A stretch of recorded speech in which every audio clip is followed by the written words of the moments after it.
الله ولدا ما لهم به من علم ولا لآبائهم كبرت كلمة تخرج من أفواههم إن يقولون إلا كذبا فلعلك باخع نفسك على آثارهم إن لم يؤمنوا بهذا الحديث أسفا إنا جعلنا ما على الأرض زينة لها لنبلوهم أيهم أحسن عملا وإنا لجاعلون ما عليها صعيدا جرزا أم حسبت أن أصحاب الكهف والرقيم كانوا من آياتنا عجبا إذ أوى الفتية إلى الكهف فقالوا ربنا آتنا من لدنك رحمة وهيئ لنا من أمرنا رشدا فضربنا على آذانهم في الكهف سنين عددا ثم بعثناهم لنعلم أي الحزبين أحصى لما لبثوا أمدا نحن نقص عليك نبأهم بالحق إنهم فتية آمنوا بربهم وزدناهم هدى وربطنا على قلوبهم إذ قاموا فقالوا ربنا رب السماوات والأرض لن ندعو من دونه إلها لقد قلنا إذا شططا هؤلاء قومنا اتخذوا من دونه آلهة لولا يأتون عليهم بسلطان بين فمن أظلم ممن افترى على الله كذبا وإذ اعتزلتموهم وما يعبدون إلا الله فأووا إلى الكهف ينشر لكم ربكم من رحمته ويهيئ لكم من أمركم مرفقا وترى الشمس إذا طلعت تزاور عن كهفهم ذات اليمين وإذا أغربت تقرضهم ذات الشمال وهم في فجوة منه ذلك من آيات الله من يهد الله فهو المهتد ومن يضلل فلن تجد له وليا مرشدا وتحسبهم أيقاظا وهم رقود ونقلبهم ذات اليمين وذات الشمال وكلبهم باسط ذراعيه بالوصيد لو اطلعت عليهم لوليت منهم فرارا ولملئت منهم رعبا وكذلك بعثناهم ليتساءلوا بينهم قال قائل منهم كم لبثتم قالوا لبثنا يوما أو بعض يوم قالوا ربكم أعلم بما لبثتم فابعثوا أحدكم بورقكم هذه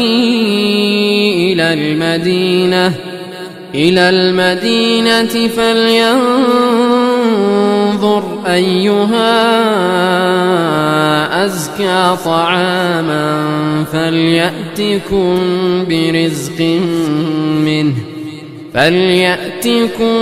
برزق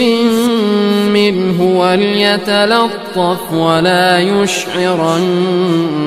بكم أحدا إنهم إن يظهروا عليكم يرجموكم أو يعيدوكم في ملتهم ولن تفلحوا إذن أبدا وكذلك أعثرنا عليهم ليعلموا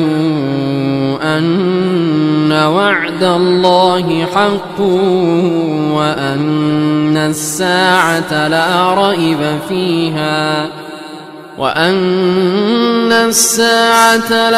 ريب فيها إذ يتنازعون بينهم أمرهم فقالوا ابنوا عليهم بنيانا ربهم أعلم بهم قال الذين غلبوا على أمرهم لنتخذن عليهم مسجدا سيقولون ثلاثة رابعهم كلبهم ويقولون خمسة سادسهم كلبهم رجما بالغيب ويقولون سبعة وثامنهم كلبهم قل ربي أعلم بعدتهم ما يعلمهم إلا قليل فلا تمار فيهم إلا مراء ظاهرا ولا تستفت فيهم منهم أحدا ولا تقولن لشيء إني فاعل ذلك غدا إلا أن يشاء الله واذكر ربك إذا نسيت وقل عسى أن يهديني ربي لأقرب من هذا رشدا ولبثوا في كهفهم 300 سنين وازدادوا 9 قل الله أعلم بما لبثوا له غيب السماوات والأرض أبصر به وأسمع ما لهم من دونه من ولي ولا يشرك في حكمه أحدا واتل ما أوحي إليك من كتاب ربك لا مبدل لكلماته ولن تجد من دونه ملتحدا واصبر نفسك مع الذين يدعون ربهم بالغداة والعشي يريدون وجهه ولا تعد عيناك عنهم تريد زينة الحياة الدنيا ولا تطع من أغفلنا قلبه عن ذكرنا واتبع هواه وكان أمره فرطا وقل الحق من ربكم فمن شاء فليؤمن ومن شاء فليكفر إنا أعتدنا للظالمين نارا أحاط بهم سرادقها وإن يستغيثوا يغاثوا بماء كالمهل يشوي الوجوه بئس الشراب وساءت مرتفقا إن الذين آمنوا وعملوا الصالحات إنا لا نضيع أجر من أحسن عملا أولئك لهم جنات عدن تجري من تحتهم الأنهار يحلون فيها من أساور من ذهب ويلبسون ثيابا خضرا من سندس واستبرق متكئين فيها على الأرائك نعم الثواب وحسنت مرتفقا واضرب لهم مثلا الرجلين جعلنا لأحدهما جنتين من أعناب وحففناهما بنخل وجعلنا بينهما زرعا كلتا الجنتين آتت أكلها ولم تظلم منه شيئا وفجرنا خلالهما نهرا وكان له ثمر فقال لصاحبه وهو يحاوره أنا أكثر منك مالا وأعز نفرا ودخل جنته وهو ظالم لنفسه قال ما أظن أن تبيد هذه أبدا وما أظن الساعة قائمة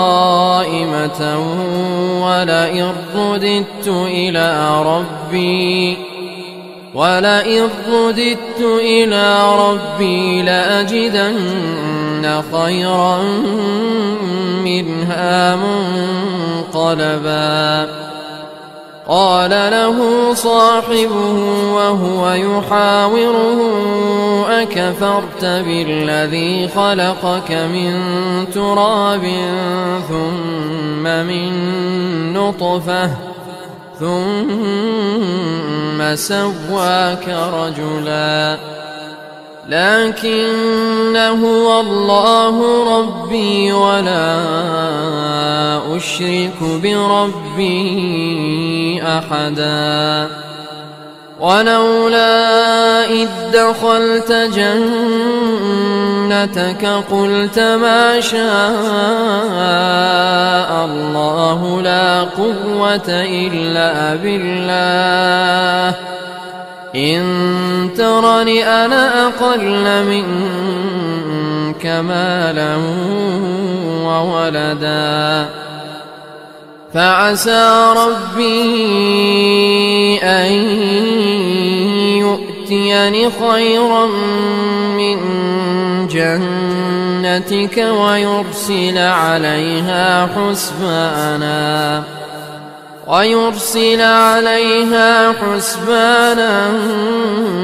من السماء فتصبح صعيدا زلقا أو يصبح ماؤها غورا فلن تستطيع له طلبا وأحيط بثمره فأصبح يقلب كفيه على ما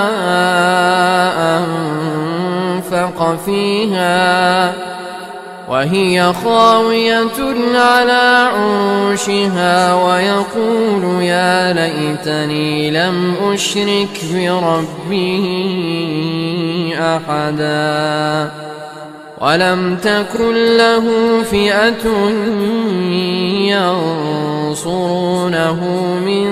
دون الله وما كان منتصرا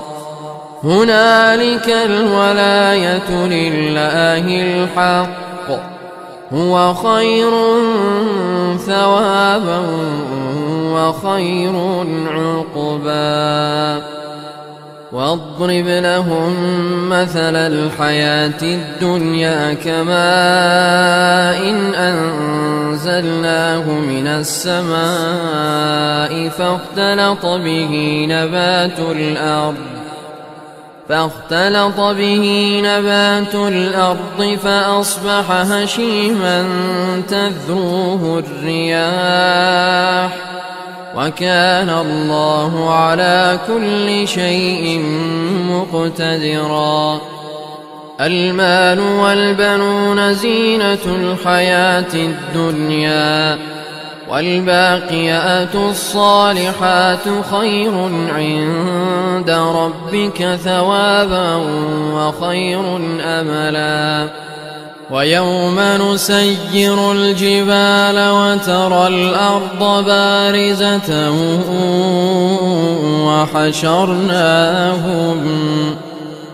وحشرناهم فلم نغادر منهم أحدا وعرضوا على ربك صفا لقد جئتمونا كما خلقناكم أول مرة بل زعمتم أن لن نجعل لكم موعدا ووضع الكتاب فترى المجرمين مشفقين مما فيه ويقولون يا ويلتنا ما لهذا الكتاب لا يغادر صغيرة ولا كبيرة إلا أحصاها ووجدوا ما عملوا حاضرا ولا يظلم ربك أحدا وإذ قلنا للملائكة اسجدوا لآدم فسجدوا إلا إبليس كان من الجن ففسق عن أمر ربه أفتتخذونه وذريته أولياء من دوني وهم لكم عدو بئس للظالمين بدلا ما أشهدتهم خلق السماوات والأرض ولا خلق أنفسهم وما كنت متخذ المضلين عضدا ويوم يقول نادوا شركائي الذين زعمتم فدعوهم فلم يستجيبوا لهم وجعلنا بينهم موبقا ورأى المجرمون النار فظنوا أنهم مواقعوها ولم يجدوا عنها مصرفا ولقد صرفنا في هذا القرآن للناس من كل مثل وكان الإنسان أكثر شيء جدلا وما منع الناس أن يؤمنوا إذ جاءهم الهدى ويستغفروا ربهم إلا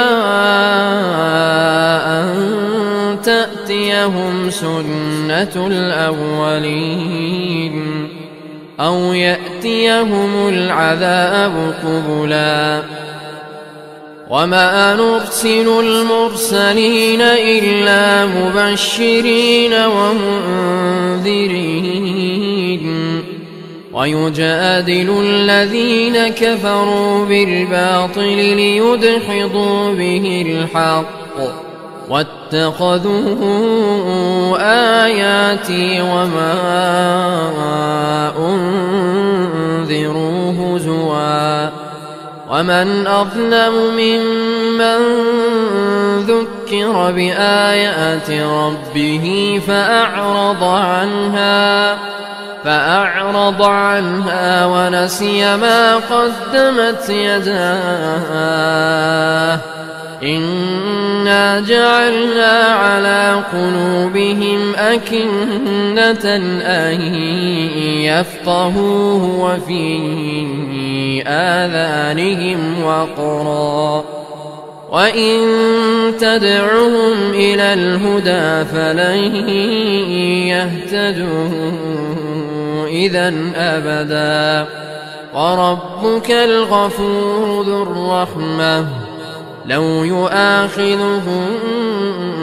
بما كسبوا لعجل لهم العذاب بل لهم موعد لن يجدوا من دونه موئلا وتلك القرى أهلكناهم لما ظلموا وجعلنا لمهلكهم موعدا وإذ قال موسى لفتاه لا أبرح حتى أبلغ مجمع البحرين أو أمضي حقبا فلما بلغا مجمع بينهما نسيا حوتهما فاتخذ سبيله في البحر سربا فلما جاوزا قال لفتاه آتنا غداءنا لقد لقينا من سفرنا هذا نصبا قال أرأيت إذ أوينا إلى الصخرة فإني نسيت الحوت وما أنسانيه إلا الشيطان أن أذكره واتخذ سبيله في البحر عجبا قال ذلك ما كنا نبغ فارتدا على آثارهما قصصا فوجدا عبدا من عبادنا آتيناه رحمة من عندنا وعلمناه من لدنا علما قال له موسى هل أتبعك على أن تعلمني مما علمت رشدا قال إنك لن تستطيع معي صبرا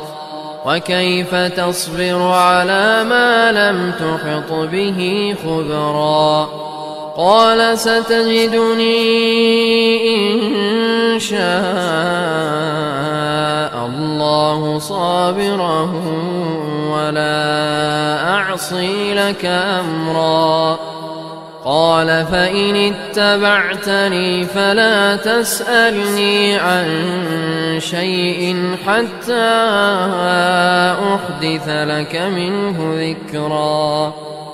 فانطلقا حتى إذا راكبا في السفينة خرقها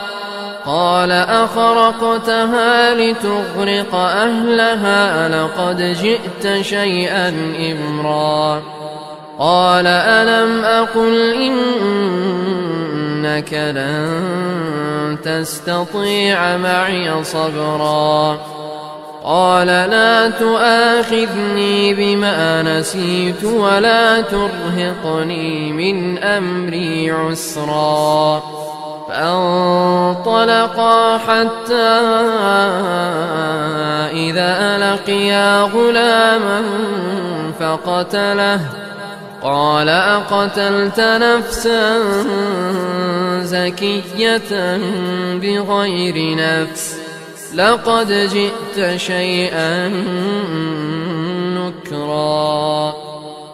قال ألم أقل لك إنك لن تستطيع معي صبرا قال إن سألتك عن شيء بعدها فلا تصاحبني قد بلغت من لدني عذرا فانطلقا حتى إذا أتيا أهل قرية استطعما أهلها فأبوا أن يضيفوهما فوجدا فيها جدارا يريد أن ينقض فأقامه قال لو شئت لاتخذت عليه أجرا قال هذا فراق بيني وبينك سأنبئك بتأويل ما لم تستطع عليه صبرا أما السفينة فكانت لمساكين يعملون في البحر فأردت أن أعيبها وكان وراءهم ملك يأخذ كل سفينة غصبا وأما الغلام فكان أبواه مؤمنين فخشينا أن يرهقهما طغيانا وكفرا فأردنا أن يبدلهما ربهما خيرا منه زكاة وأقرب رحما وأما الجدار فكان لغلامين يتيمين في المدينة وكان تحته كنز لهما وكان أبوهما صالحا فأراد ربك أن يبلغا أشدهما ويستخرجا كنزهما رحمة من ربك وما فعلته عن أمري ذلك تأويل ما لم تسطع عليه صبرا ويسألونك عن ذي القرنين قل سأتلو عليكم منه ذكرا إنا مكنا له في الأرض وآتيناه من كل شيء سببا فأتبع سببا حتى إذا بلغ مغرب الشمس وجدها تغرب في عين حمئة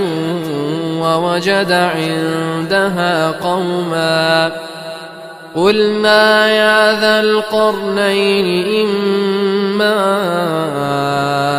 أن تعذب وإما أن تتخذ فيهم حسنا. قال أما من ظلم فسوف نعذبه ثم يرد إلى ربه فيعذبه عذابا نكرا. وأما من آمن وعمل صالحا فله جزاء الحسنى وسنقول له من أمرنا يسرا ثم أتبع سببا حتى إذا بلغ مطلع الشمس وجدها تطلع على قوم لم نجعل لهم من دونها سترا كذلك وقد أحطنا بما لديه خبرا ثم أتبع سببا حتى إذا بلغ بين السدين وجد من دونهما قوما لا يكادون يفقهون قولا قالوا يا ذا القرنين إن يأجوج ومأجوج مفسدون في الأرض فهل نجعل لك خرجا على أن تجعل بيننا وبينهم سدا قال ما مكني فيه ربي خير فأعينوني بقوة أجعل بينكم وبينهم ردما آتوني زبر الحديد حتى إذا ساوى بين الصدفين قال انفخوا حتى إذا جعله نارا قال آتوني أفرغ عليه قطرا فما استطاعوا أن يظهروه وما استطاعوا له نقبا قال هذا رحمة من ربي فإذا جاء وعد ربي جعله دكاء وكان وعد ربي حقا وتركنا بعضهم يومئذ يموج في بعض ونفخ في الصور فجمعناهم جمعا وعرضنا جهنم يومئذ للكافرين عرضا الذين كانت أعينهم في غطاء عن ذكري وكانوا لا يستطيعون سمعا أفحسب الذين كفروا أن يتخذوا عبادي من دوني أولياء إنا أعتدنا جهنم للكافرين نزلا قل هل ننبئكم بالأخسرين أعمالا الذين ضل سعيهم في الحياة الدنيا وهم يحسبون أنهم يحسنون صنعا أولئك الذين كفروا بآيات ربهم ولقائه فحبطت أعمالهم فلا نقيم لهم يوم القيامة وزنا ذلك جزاؤهم جهنم بما كفروا واتخذوا آياتي ورسلي هزوا إن الذين آمنوا وعملوا الصالحات كانت لهم جنات الفردوس نزلا خالدين فيها لا يبغون عنها حولا قل لو كان البحر مدادا لكلمات ربي لنفد البحر قبل أن تنفد كلمات ربي ولو جئنا بمثله مددا قل إنما أنا بشر مثلكم يوحى إلي أنما إلهكم إله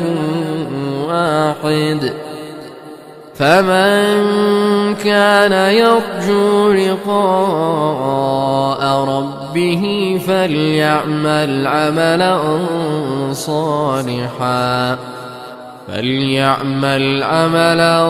صالحا